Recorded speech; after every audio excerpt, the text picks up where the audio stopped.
నీకు పెళ్ళయ్యి ఓ 4-5 పిల్లల్ని కంటే వాళ్ళు నానమ్మ నానమ్మ అంటూ ఇల్లంతా తిరుగుతూ సందడి చేస్తూ నన్ను ఆట పట్టిస్తుంటే ఈ జీవితానికి అది చాలు కదా అనిపిస్తుంది.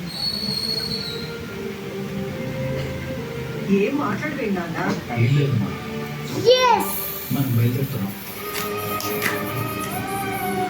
అమ్మయ్య, వీడిని అనవసరంగా అనుమతించాలి.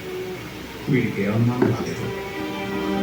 అమ్మా, మీరు బయట ఉండండి, నేను 5 minutes వచ్చేస్తాను. నా కొడుకంటే ఇలా ఉండాలి. నా బంగారు కొండ.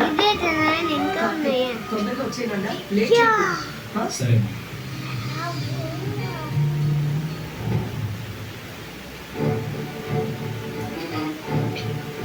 గ్రాని ఏంటిది? కాఫీ. నేను అడిగేది తమను తాగేదాని గురించి కాదు, తమను చేసేదాని గురించి ఆలోచిస్తున్నాను. ఈ రోజు ఏర్పాట్ల గురించి మాట్లాడడానికి కాంచన కుటుంబాన్ని రమ్మని పిలిచాను. Thank you elephant. వాడిది కాదు పరాయి వాడిది అన్నట్టు ఆంటీ